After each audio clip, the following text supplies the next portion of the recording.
Hello, everyone. This is Will, This is Alex. and welcome back to another episode of They Mostly Come Out at Night. Mostly. Goddamn. It happened. Goddamn. Again. As they say, it happened again. Yes. I kind of figured it would. I mean, I kind of But knew it would too. Like, the premise of this one, just like, it really grabbed me at the beginning. I was like, okay, I know I'm going to like this movie. the whole thing is just it's very appealing to me personally. Oh, yeah. It's my aesthetic. Our bread and butter, if you will. I mean, kind of has been. Yeah. If you think about it. I mean, it's kind of like what we've watched the most on this podcast. We've if watched we're a being lot of these. completely honest. We've watched a lot of these kind of movies. So They keep giving. I mean, yeah, they've been good. I think there's only one that I think we didn't like that Pretty much. much, yeah. Yeah. Just Like one that wasn't even enjoyable. Just one. Yeah, it's kind of weird, but yeah, That's a good batting average. they did it again. We got another good movie, And it's blaxploitation. and I hope 76 keeps on giving. I mean, I know the next movie. Well, you've seen the next movie that we're gonna watch, so I'm excited to watch it because you say it's pretty good. I fucking love it, and we're on a roll. Yeah, we're doing on good. a fucking roll. We're doing Now good. I'm gonna destroy the roll because after our next movie, I know what the movie is after that, And it's not good. and you'll see.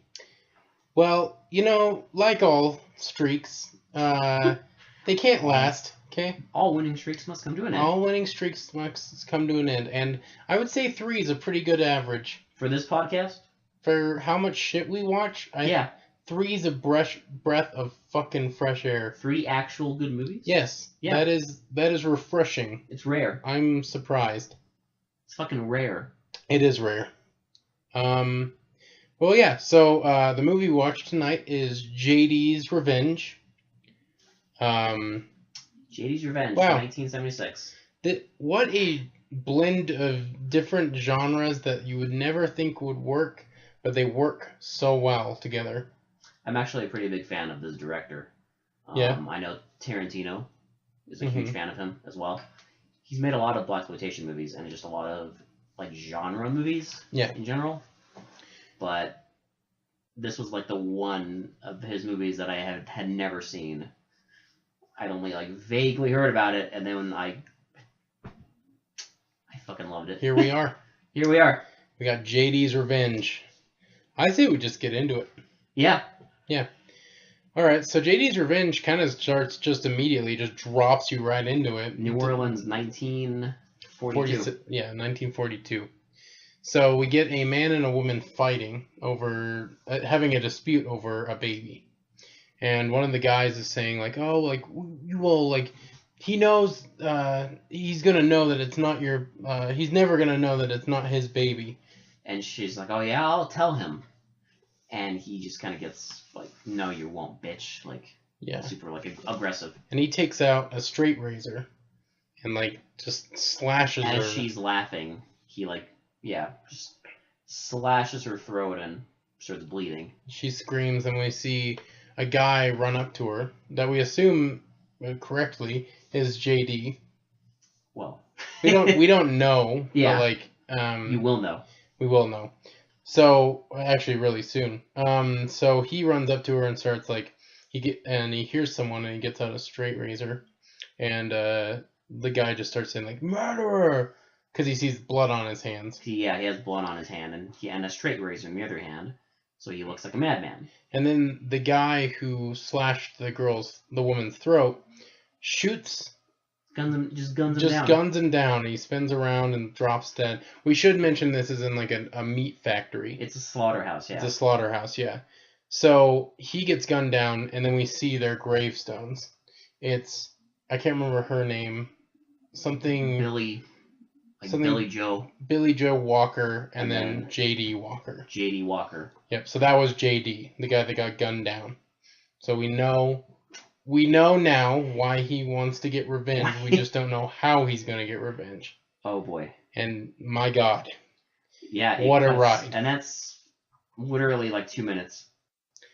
Yep. So now we Yeah, and that's the intro. Yep. Then we get opening credits, and we're introduced to our main character. Yep, we get them playing on a football field, and we see this with like two people getting into like a fight, and one guy breaks it up, and Yeah, that's our he's main like- character. He's like, "Come on, like we're not getting paid for this. Like, Yeah, it's we're not just worth we're it." just here to have fun, like stop Yeah. fighting, like let's just have a good time. Basically, is what he's trying to say.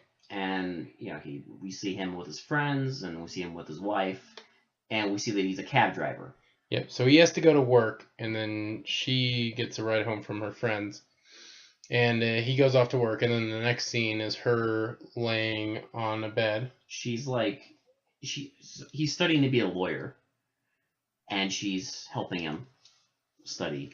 She keeps like quizzing him on different stuff, like for like a bar exam or something. Yeah. And like all this different law stuff, and then they start talking like about his shoes and how smelly they are. Because he like takes his shoes off and just like puts them like right on the bed. Yeah. But they keep talking, and she says like, it's our friend's anniversary. Like, let's go have fun. Like, you've been studying too much. You've just been cooped up in this house all day. Let's just go out and have some fun. Yep. It's like, okay. So they go for a night on the town, but like every 70s movie, of course, and this is It's a their strip anniversary, by the way. So they go to a strip club, and like the first scene we see of the night on the town is just titties. Titties. Straight Titties. titties. Yep, that's all we get. Everywhere. Just everywhere, and like the guys are looking and trying not to look at like the titties too much. And the girls are looking. And they're all dancing. It's just a great night. This was the thing, I guess. So then, It's fine. so they go out. So they like have a drink, and then they go out, and they're walking down, and they see a guy who's standing outside like a kind of a club thing, and he's like, "Hey, like, You want some fun? Like, come on in. come on in." And so the main guy gets up on stage for a hypnosis. Yeah. Because if you've seen any horror movie, nothing bad happens when someone gets hypnotized. Well, nothing weird happened. Ever. I don't know if you've seen like Stir of Echoes, but Kevin Bacon was fine after he got hypnotized. Yeah, Totally fine. any movie with horror themes, you just know hypnosis is going to end well. It's just gonna go fine. And same thing in this movie. So she hypnotizes all of them. Shows that they can like raise their hands on And command. they start having fun. And she says they're in a desert, so they start taking off their clothes. They start Because they're hot. undressing. And then she says they're cold, so they start putting back on their clothes and shivering. And then the guy just blankly stares at like nothing. And the tone screen goes goes like red. it goes almost like sepia tone. Yeah. And he sees this guy cutting into a cow and slitting up its throat, And then you and see like that like blood just like dripping all over. and you see like this like it's like a skinned calf and its eyeball just like staring. It's disturbing. And you see that like all this intercut with like the woman dying. Yeah, the woman getting slashed, and then we also get a few scenes of her hanging Oh, like feet first as from if she's the like ceiling, yeah. like a cattle. like cattle. Yeah, like Yeah. she's a dead cattle. And he just sees this, and then he like just kind of snaps back. And he's just like, okay. He's like, I don't know what that. He just like chalks it up to being hypnotized, basically. Yeah, and then he just kind of plays it off like nothing weird. They go to a disco, a banging disco. Yep, and he starts getting like this headache. Well, he starts getting a headache, but as he's like looking at his wife, he like also starts seeing the hallucinations again. Yeah. And same thing. She's like, "What's going on?" Like, "Oh, like let's go home. He's just playing it off. Like, no, it's just a headache. So No big deal." they're both laying in bed, and she's trying to get him in the mood because it's their anniversary, and like she wants some, and Well, they've been looking at titties all night. yeah, So the mood is getting hot the and mood heavy. is there. So she's like trying to get him in the mood, and he's just like, I'm sorry, I have this I just like a headache, and I'm stressed out. I'm just gonna we should just go to bed. Like I'm not in the mood at all. And like they like kind of lay there, and he just kind of like stares off into like just kind of like looking all disturbed. Mm-hmm. And it's the next day. He's talking to his friend who works at like a hospital, and they're just like, he's like, "What the hell's going on?" They have a little joke where like I know something's wrong with you because you put your sugar in your coffee without even opening it. Yep. And you see that he's like straight just dropped the sugar packet. Doesn't he also say like he's he doesn't even put sugar in his coffee. Well, he plays it off. Something like, yeah. After that, he's just like, oh, I He's like, oh, I don't even put sugar in my coffee. I don't even put sugar in there. Yeah. Just kind of plays it off. And they keep talking, and he's like, well, you know, I can have a doctor, like, look at you. Gives him a doctor's number. But everyone's just kind of, like, playing it off, like, oh, you're just being stressed out because you have, like, school, and you're always, like, driving a fucking taxi, and yeah. Yeah, he's a lot of stuff going on. He's a really busy dude and really stressed out with everything because he's studying to be a lawyer and driving a taxi full time. Yeah. So he's driving around his taxi. The next scene is him driving around the taxi, and he pulls up next to the shop, and there's a fedora. It's great. Like a 40s fedora in like a secondhand shop. Yeah. And he looks at it, and you can tell like something's come over him. So he gets out of his taxi, goes in, and buys it. But he's like admiring it before, like you can tell he's like he really wants it. He's like looking at all the creases on it and just like, yeah, it's perfect. And then he like, it's weird. He does that weird like snapping the corners, so it like has the square top to it. Yeah. So he goes like, this is the next scene where she's like coming in the room with the fedora, and she's like, where did you get this thing? And he's like, oh, just a secondhand store. Like, she's like, this isn't your style at all. And he just like, kind of like grabs it from her. Like, gets all like angry. Yeah. Just kind of out of nowhere. And then it's the next day. And he's in this is when he's looking in the mirror, right? We forgot the mirror scene. Because remember, he goes into the bathroom because he's taking a bunch of aspirin. Yeah. Because for his headaches. And he goes into and he's looking at himself in the mirror. And with the fedora on. And he's like, keeps like putting his thumb to his like. Well, no, because he sees JD. In the mirror. Yeah. And like, he sees like JD's like got the scar on his cheek. And, you know, he keeps seeing him and like kind of rubbing his cheek where the scar is. Yeah. Yeah. It's fine. It's fine. But then he goes, it's the next day, and he's at the doctor's. Remember this? Oh, yeah. Remember this guy? I love his friend is just like, no. His doctor is like, hey, man, just relax. Maybe take it easy on the studying and don't drive around too much and smoke some weed. Well, he says after, like, just relax. Just meditate. Smoke some weed, maybe. It's ridiculous. I'm just like, okay, this is a chill doctor. I know, it's just like, yeah, up. Just smoke some weed, man. Just meditate. If that doesn't work for you, just smoke some weed. All right. So then, sorry, we had to pause it. We should explain. We had to pause it for a second because I thought the audio was a little off, but I think we're still testing our new setup. Yeah, we'll get it right eventually. So we're sorry. We might even take this part out. Yeah. Our main character goes because he's wanting some extra money, so he wants to go gamble. Yeah.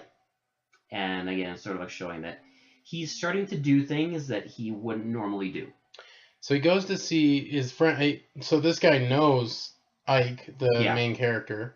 And so but he seems like someone that Ike hasn't seen in a long time. He does, because he even says like, "Oh, it's been forever."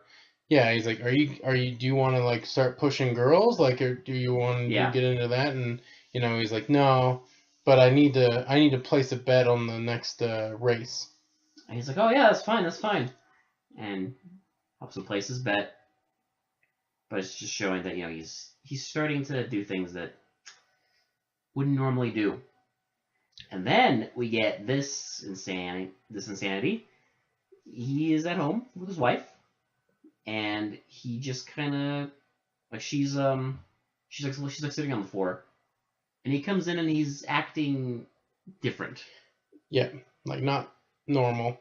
But he also has a vision of remember he has a vision of JD just being like, we get a feel for how JD really is. Oh god, yeah, he's like, he looks in the mirror, right?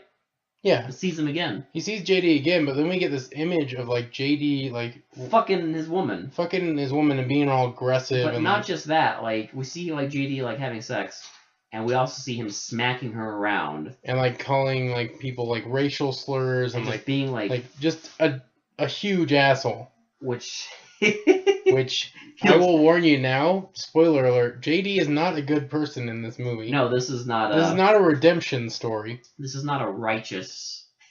No. Oh boy.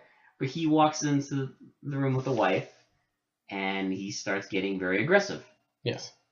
And he basically has sex with her, but it's like he's just being very aggressive. It's really tense, and she's like not used to it. He's like pulling her hair, like calling her. Like, he's talking different too. He's like saying like, "Oh yeah, you like when daddy's on you," or whatever, like that. His voice, like the tone of his voice, is a lot deeper. Mm-hmm. He's just being not himself. Way too aggressive. Yeah. So you know what's going on. Yes. Then it's we get fucking insanity. Where this is where the movie just like after this, the movie just gets more and more like insane as it goes. This is the woman in the cab. Remember this scene? Yes, I do. So he's driving around an older woman in the cab, and there's like this sermon on the radio. This guy saying like the Holy Ghost can save you, it saved me, blah blah blah, which you'll see him later. But he keeps listening to this, and he gets triggered. Let's put it that way. Because someone like JD or Ike recognizes the voice, or both. I think they both recognize the voice, and like it's JD. And so JD takes over. He takes over, and he gets really angry, and he starts like. Well, because first we see him like he looks in the rear view. Oh, and you see JD in the JD reflection instead of him. Yeah. But they keep driving like normal, and then he just kind of starts driving like crazy. Yeah. Like swerving all over the place and running through red lights, and the woman in the back is just freaking out. So he's like driving around, he's like driving in circles, she's freaking out, she hits her head on the window, and like a piece of glass gets like shoved into her head. Yeah. And then he like gets out, and you can tell it's like a totally different person. Yeah. This is not Ike. He like struts. I'll say this now, the guy playing Ike / JD is actually a decent, like he's pretty convincing as like a guy possessed with two people. Like it's legitimately, because you can totally tell the difference between Ike and JD. No, yeah. Like when he's playing JD, it's totally different from when he's playing Ike. No, it's really well done. Like, you know, I've seen some pretty shit like dual character things, but it's pretty well done in this because it's a complete like body, like right down to body language. Yeah, so he gets out and he has this like weird strut to him, so you can tell he's like JD. Yeah, because he has this like more of a swagger. And so he walks over and he opens the door and like throws out her suitcase. Yeah, just throws everything out. And he's like, "Get the fuck out of my car, bitch!" And like just like starts yelling at her and like just throws her on the ground. Oh god. And like closes the door and looks and like just like mad dogs her and then gets back in the taxi. And then just peels away. Just fucks off. It's great. It's fucking great. So then we get introduced to the church, right? So first off, Ike goes to the job at the taxi. Oh yeah. And he tries to kind of like cut back his hours because he has a huge exam coming up. And because of all this shit that's happening. Right. Then the taxi cab driver is like, I can't. The taxi cab owner is like, I can't believe you're doing this to me. I have so many people. Do you know that gas went up like 2 cents and my insurance has gone up? And now he's like, now I have an old woman laying in the bed saying the black man attacked one of my taxi cabs, attacked her, and I can't afford all this. Like, and like, you know, it never really comes to a head, but like he's basically saying like, you can't take more hours off because I need all these. Yeah. And shit sucks, homie. And then we meet the Reverend. And we just see him, he's this like super flamboyant, just really like over the top dude. Really energetic and like getting people involved and stuff like that. It's played by, I recognize him, Louis Gossett Jr. Yeah. Who I think is a great actor. But it's funny because in this movie, he in the credits, it's just Lou Gossett. Lou Gossett, yeah. So this must have been like his first movie or something. But he's the guy playing the preacher, and he's like super like, Just super into it, super energetic. And we see it's the guy from the very beginning. He was the guy in the beginning He's who the yelled one murderer. He didn't shoot JD. No. But he did yell murderer. He was the one. Because he's the one that walked in on JD with the blood on his hands and with the straight razor. Yeah, and he's the one who yelled murderer. But we see him, and he does his sermon, and Ike, as JD, is there. And he's just, like, watching it with, like anger. Yeah. Anger in his face. And so he finishes the sermon, and then they start walking out, and, like, they see JD. Oh, no, sorry, the guy... A random guy attacks him and starts, like, trying to fight him. Like he's a fraud. Yeah, he's a fake. He's like, not, like, who he says he is, and all this stuff. And then he punches him in the face, and then they all walk out, and they kind of see Ike, and he's like, I always want to meet, like, our new members. Yep, and he's like, I know you from somewhere. Like he recognizes like something. our souls must be intertwined in some way. Yeah. And I was like, what? That is some foreshadowing. Holy shit! And then his daughter, he introduces his daughter and the brother. His brother. And the brother looks really familiar too. As you'll find out. Same with the daughter. Yep. So the daughter, like, takes a liking to Ike instantly. Mm-hmm. Like, instant magnetism.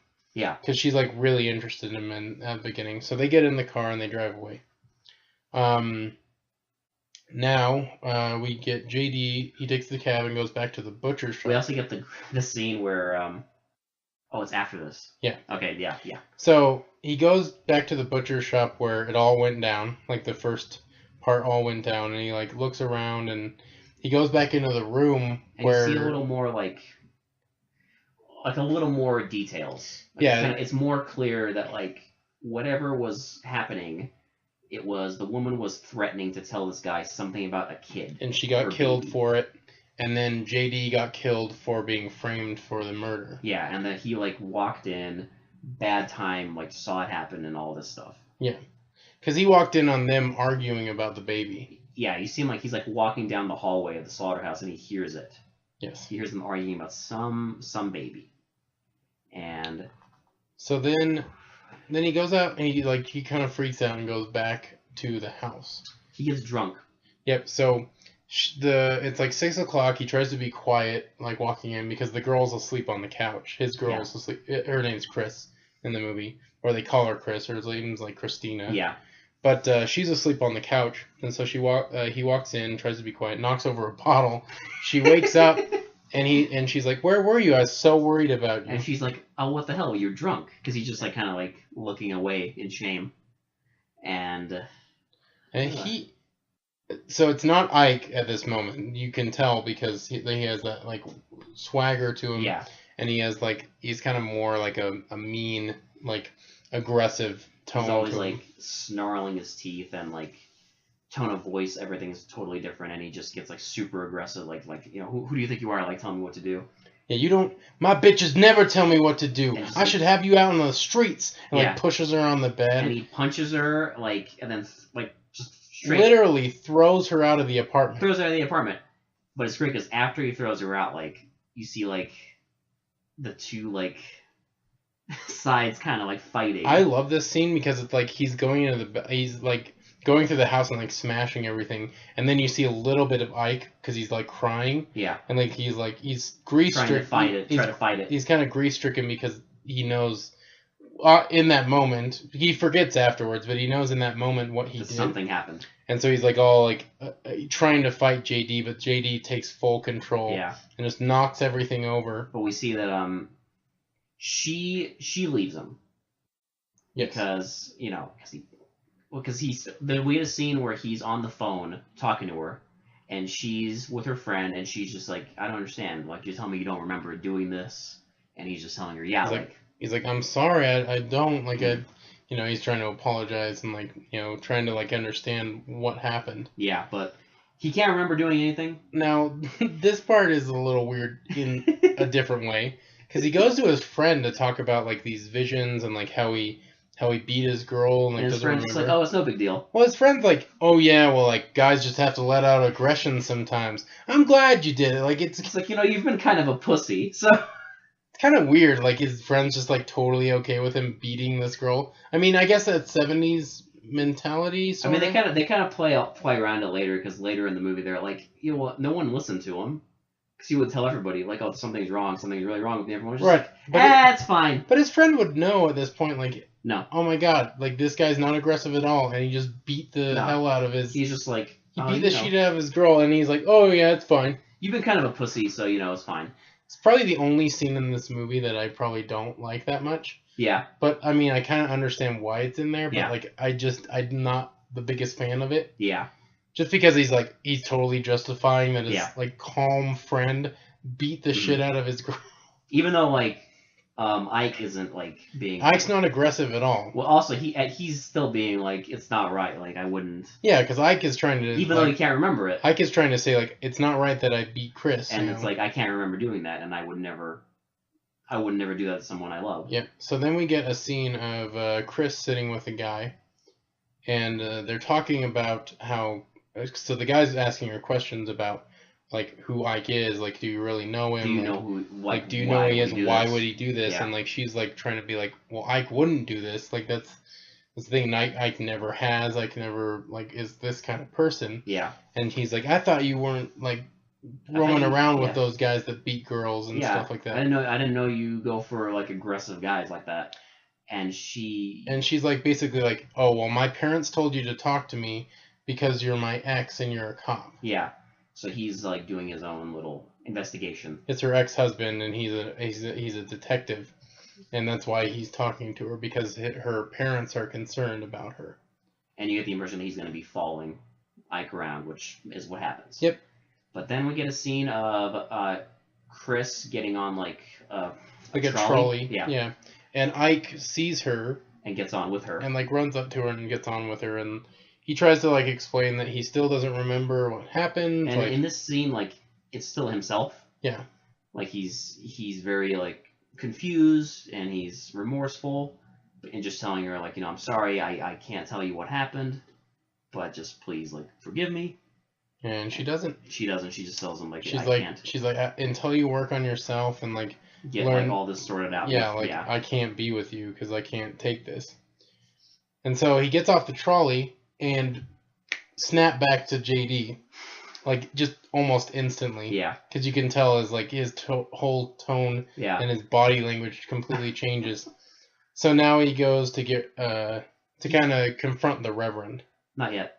He's at home. Remember? Oh, He's that's right. trying to study, and he's got like the little this little radio playing, and it starts doing his. Oh, sermon. and he hears the sermon. Yeah. So then he's like, okay.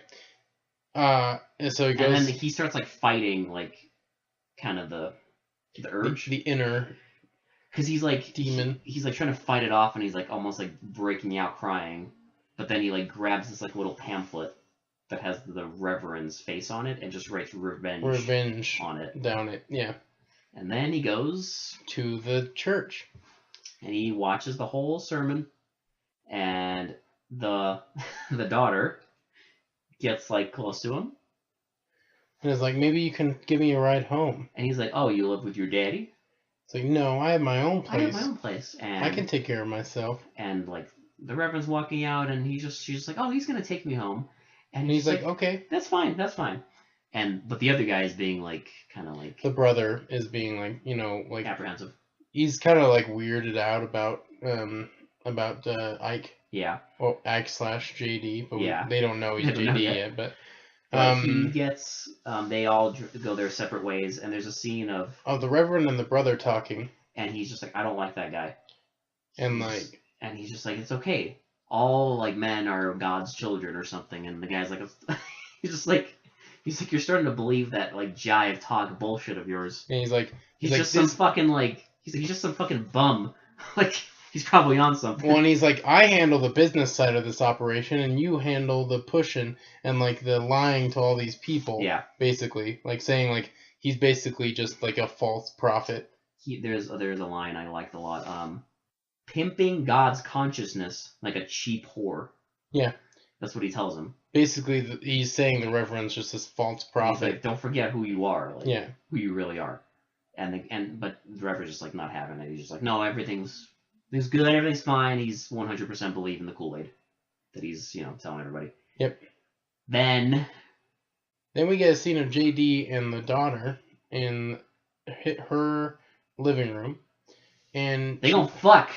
She's like, "Have you ever done something on impulse?" And then just opens her robe, lays down, and they fuck. He doesn't show them fucking. We know, but it's heavily implied. Heavily, okay. Heavily implied. This is the most heavy implication of implications. They fucked. They fucked. Yes. Oh god, we get a fucking. We get an insane scene where it's because wait, first the wife comes back, right? So Chris comes back. So yeah, because he's back at the house, and he's like, because he's taking a shower. He's taking a sad shower. Yeah, because it's Ike again, and like any reasonable person in this situation, he's freaking the fuck out. He takes a sad shower. He has no idea what's going on. He just stands there letting the water run and just kind of like stares into nothing. And so Chris comes back, and she's like looking all around for him, and here's the shower going. And so she opens the door. And he just lights up that she's back. And they hug, and they say, everything's going to be all right and everything. And then we get a scene. Boy. This is of them going back in the living room. Is it great? It's fucking horrifying, but it's horrifying, but it's really well done. It's really well done, and it's we've seen movies like this. Yeah, we've seen movies where someone gets possessed, right? But rarely in these movies does the possessor such a fucking just monster. Yeah, it's rare. Usually they try to give them some redeeming quality. Yeah, but no, this is no redeeming quality. Because he walks out with new haircut and just kind of struts out of the bathroom. He has no shirt on, just pants and a new haircut. He just struts out of the bathroom, and the wife is just like, "What the hell's what's going on? What'd you do with your hair? Why'd you And he's like, and he just says "Oh, you like Daddy's hair, Daddy's new do." And she's like, "What's going on?" And then he pushes her to the ground in front of the fireplace. And she first he tries to make the moves on her. She's not having it, so he pushes her down and says "I'll show you to fuck with Daddy." Yeah, I'll show you, bitch. Yeah. He starts calling her names again. And just he straight up tries to rape her. Yeah, just starts ripping off her clothes, And she's just grabbing for anything, and she finally grabs a vase and just smashes him over the head with it. And earlier you found out he locked the door in the house. Yeah. So she can't leave. And she just runs in the bathroom and shuts the door as he stands there just banging on it, trying to fucking kill you. Trying to beat it in and be "I'll kill you, I'll fucking kill you, you bitch." And then he just whatever. I don't need you. I don't need any of you. I'll go do my own thing, and then leaves. So he goes to a club. Dressed in full 40s attire. Full 40s attire. He just goes there. He has a fedora, a big old suit on. One person even tells him I haven't seen an outfit like that in 30 years. In 30 odd years, yeah. And just goes there and immediately just hits on this woman and starts telling her all this shit. And the wife calls the cop ex-boyfriend and all her friends there and tells them this stuff. And the cop's I'm gonna kill him if I see him. And then she's just saying there's something wrong with him. No one's been listening to him. We haven't listened to him. It's not him. And even the friend's yeah, I know something's wrong with him now. There's something. Yeah. There's something wrong with him. We should have listened to him. He should have smoked weed. And the policeman is just pissed off. He wants to get Ike so bad. Yeah. Oh boy. And now the next scene is JD getting up. We also get a scene of the cop at the police station. Yeah, and he's saying he's talking to his the chief. And he kept saying oh yeah, he kept calling himself JD or something. And the other cop's face is wait a minute. You mean JD Walker? He's yeah, JD Walker's been dead for 30 years. Yeah. But then, so we see that JD took the woman from the bar home. or to her home. Yeah. Has sex. Because she's naked on the bed. And then he's getting dressed. He's like, "That's the best fucking I ever had." That's what she says, yeah. That's the best fucking I ever had. God. And then the fucking husband comes home. Yep, and she's just like, "Shit." She like gets on a robe and walks out and is like, "Hi, honey." And he's like, "Who the fuck is he?" He's like, "You've been fucking another man? Where the fuck is he? I swear to God, I'll fucking kill him." And like JD walks out. Just struts out. Yep. And then like dogs him. Yeah. And is like, "Do something." Yeah. I fucked your woman. Your woman. You're gonna do something, bitch? Like, basically. And then he like, "Yeah, I'll rip your ass out." And then like, he takes out a straight razor. Yep, and the guy tries to attack him, and he cuts his arm. He tries to attack him again. Cuts his arm. Cuts his fucking legs. The guy is at some point just covered. And the woman is like horrified. Yeah. So that JD gets down, and he's like, "I'll show you how a real man does it," and like, gets down. And he's like, "Try it again. I'll cut your throat." And then he like just kind of like doesn't do anything. He's like, "Look at him. He's still got his brains." And then like wipes the blood off on his fucking suit. And takes her car keys. Oh, I do like, because he's, sorry, I forgot to mention, he says, "I fucked your woman, sucker." That's what he says. I also want to mention that he acts like, almost like a black version of the Joker. Like a black version of, like, the Joker if he was from the 1940s. Yeah. Because he uses some 40s slang, too. It's like, but it's just like, I don't know, just every, like, the mannerisms are so, like... When he laughs every time he, like, hurts someone. Yeah, he laughs every time he hurts someone. He laughs maniacally. And just, like, does this, like, crazy, like, fucking, like, thing with, like, remember? Where he, like, kind of, like, go hunchback? Yeah, he like, raise up the straight razor and go all crazy. And, oh, man, it's awesome. It's fucking awesome. I'm sad he didn't say, like, "You want to know how I got these scars? Sucker!" It's fucking awesome. Let's put a smile on that face. Sucker, you jive turkey. Oh, it's fucking awesome. We completely forgot. After he slept with the preacher's daughter, remember he got assaulted. Oh yeah, because the brother of the preacher told a guy he sent these like 3 goons to like beat him up so that he'd like. Because he didn't like him getting close to her. Yeah. So as he's leaving, they like beat him up and like threaten mid fucking like beat up, he turns into JD and starts like saying all this insanity, like "I'll fucking cut all your throats" and like all this shit, and tries to fight back a little bit but can't get the upper But after hand. this, like one of the guys is like, "He was right. You're fucking crazy." Like. Mm-hmm. So after he cuts the guy and almost kills the guy, he goes to visit his grave. Yep. So he's walking down the where his grave is, and like for a split second, Ike comes out because he's like, "Please stop! Like, leave me alone." Yeah, leave me alone! Like cries out, and then like instantly back to JD. And then he's like, I got. What does he say? He's like, "I got a turkey to see." Or no, I got vengeance. Something like vengeance that. Vengeance will be mine. Vengeance will be mine, or something like that. And he goes to the church, and then just like walks in and. And he's like, the preacher's mid sermon, and as soon as JD walks in, he just like pauses and is just like, "Oh shit!" Like he knows. Yeah, but he's like, "Reverend, where's your brother? This ain't got nothing to do with you." Yeah, and just tells him like, "I want your other half." Like, I ain't here to see you. So he knows where to meet me. He can meet me on the killing floor. Yeah. The slaughterhouse. And oh boy, things are about to ramp up. Because now the police find more clues that lead them to believe that there's something is up. Something's up. Because they talk to I can't remember. I know they find more like evidence that JD might be back. Yeah. Because I can't remember exactly. I can't remember. They go somewhere and they find something. To then know where to go afterwards, but I don't fucking remember what they found. I can't remember either. But good we get a scene review, right? We get a fucking scene where the preacher is talking to his brother, and the brother's just like he's just a fucking crazy guy. That's all it is, just a fucking lunatic. Yeah. And then He's just like, no, you don't understand. It's a sign. It's a sign from God.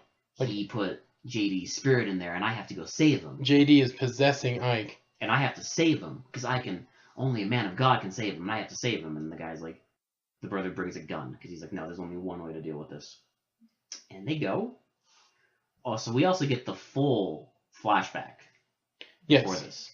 Meaning we see the whole thing. So we see, we see the full conversation. We know it's the brother now because it kind of zooms in on his face. It shows his face. So we know it's him. We know that it's something about Elijah's baby. And how it's not actually his. It's not actually Elijah. Elijah's the preacher. Yeah, it's the preacher's. So we don't know whose baby. So no, yeah, she says it's not Elijah's baby. It's your baby. And like, you know, I'm gonna tell Elijah. Yeah. And like Elijah's brother. Yeah. Is like, you're not gonna tell anyone. And she's like, wait until I tell Elijah, and starts laughing. And then that's when the preacher's brother grabs the straight razor, cuts her throat, and frames JD. Yeah, we see JD like run in, and then we see the Reverend come in at the last second because he didn't hear any of the conversation. He just sees him there with her dead. Yeah. And just says murderer because, you know, you can glean from this that she was Elijah's wife or whatever. Or lover, whatever it is. So that's why he's there, that's why he's angry. And we see him yell murderer. We see JD get gunned down. And then cut back to present day. They're all there.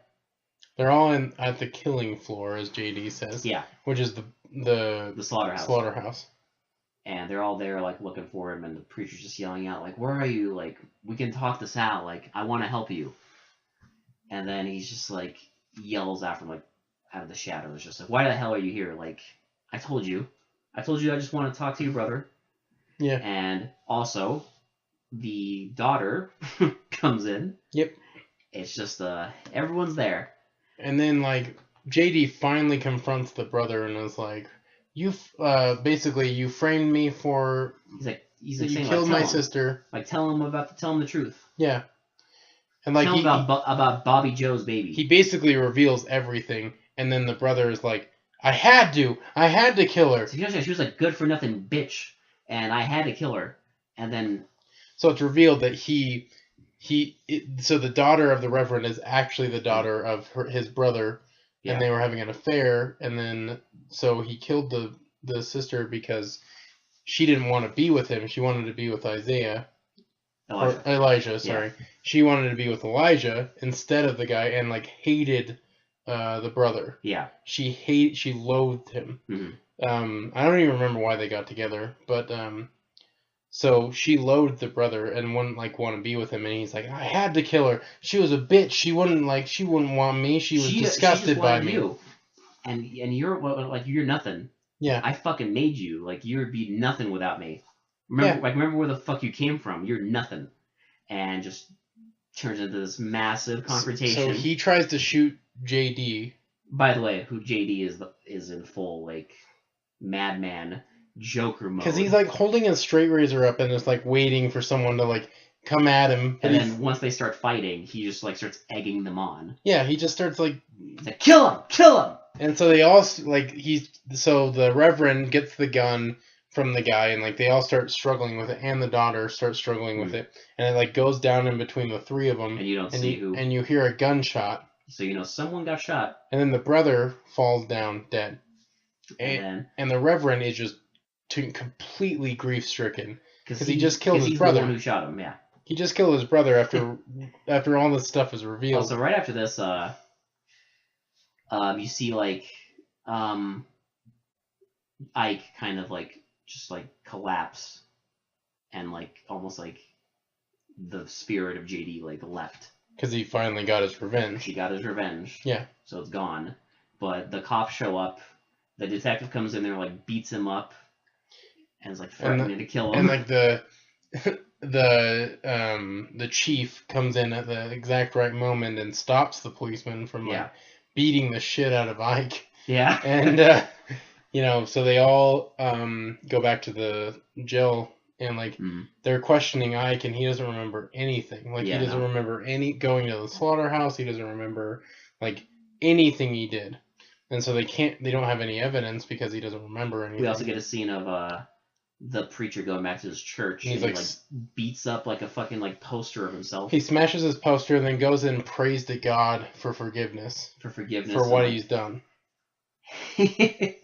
And so then he gets up with the Bible and like he walks goes to the somewhere. police station with a Bible. Yeah, and he says like basically that like Ike didn't have anything to do with this. Because first, the daughter blames herself. Right. So they're like kind of letting Ike off the hook and all this stuff. But he goes in there and just tells him like, yeah, you were possessed and all this stuff.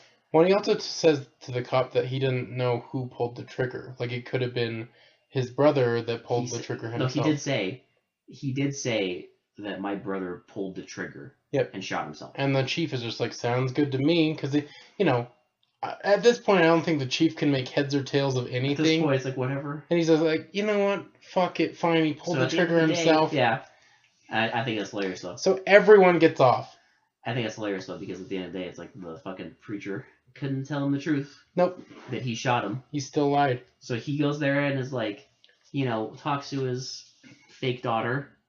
And I love how he's like, well, he even says like, oh, well, I raised you from birth, like you're my daughter. You'll always be my daughter. Like, he like talks to the chief, and the chief is like, so you're saying that it's possible that your brother could have pulled the trigger himself? Mm-hmm.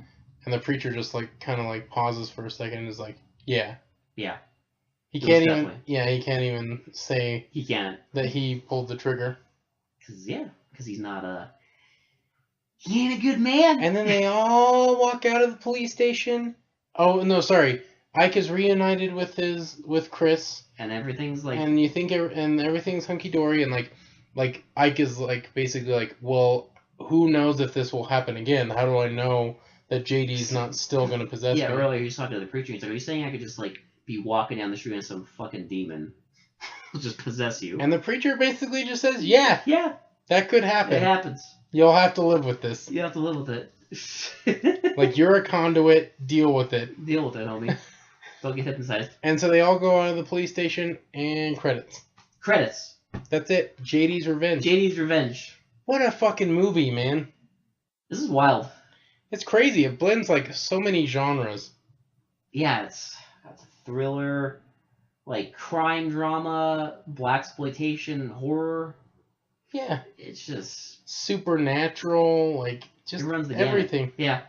And it works. Like, every facet of it kind of works.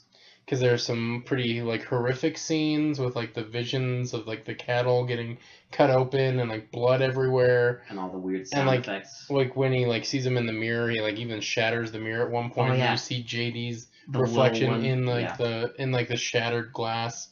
And it's all creepy because JD just keeps taunting and laughing. Ike at the beginning. Yeah. And, like, the acting...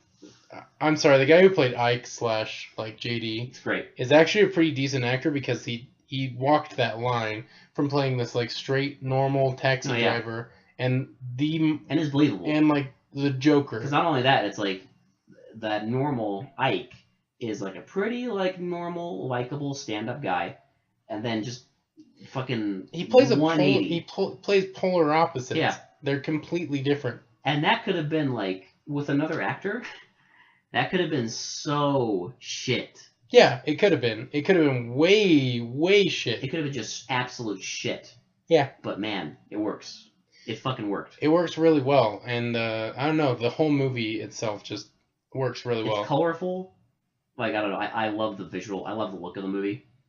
I love the, like, how everything's lit. I do like how it's colorful. There's always a pop of color in every single scene. Like, I like the little, like, all the little bars and stuff. It's always in like red, and like all the clothes people wear.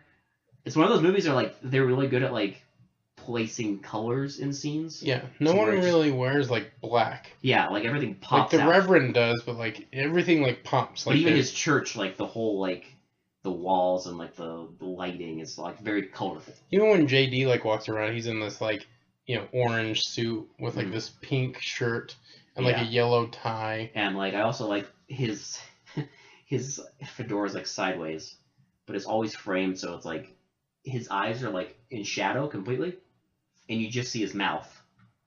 So you just see like that mouth like snarling at people. I don't know, like good acting, good cinematography, just a good film. Like I don't know, I enjoyed it. I enjoyed it a lot, and like I don't know, it's an actual good movie. It's really good. I would watch this again, and I would recommend it. I'd recommend it 100%.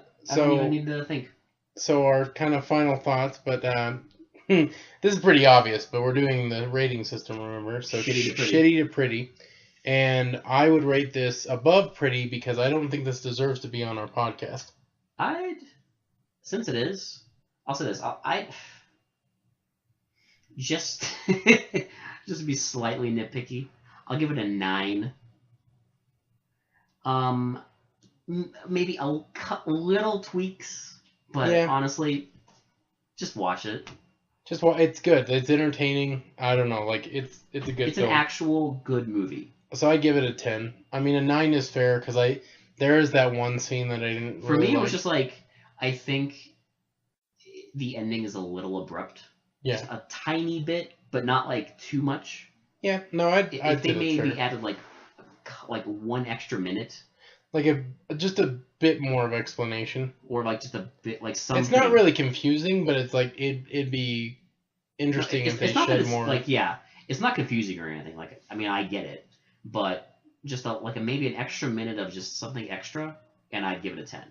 But other than that, but that's not to say the ending's bad, because I think the ending's awesome, and I'm a sucker for movies that have like those big confrontations at the end.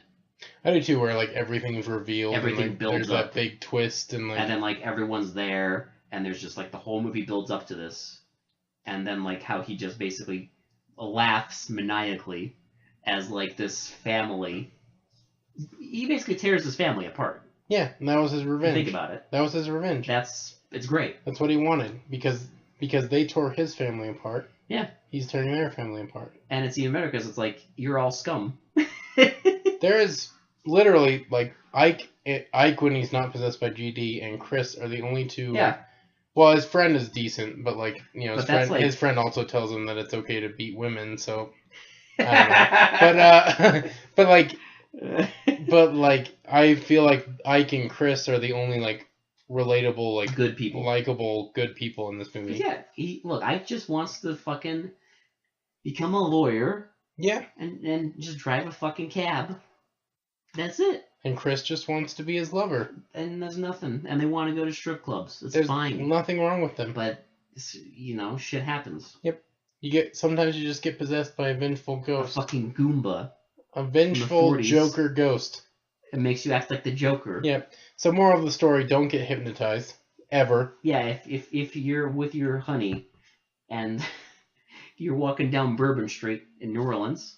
Don't get hypnotized ever. And they're like, do you want to get hypnotized? You know what you say? No! No! Veto. Yes. Fuck. No. So yeah. GD's Revenge. Good shit. I think I'm done. Are you? Yeah. Watch it. That's it. Alright, people. God bless. Blaxploitation. Well, for They Mostly Come Out at Night, this has been Will. This has been Alex. And we will talk to you all later. Prepare yourself. We got a big one. Sucker, you you jive turkey.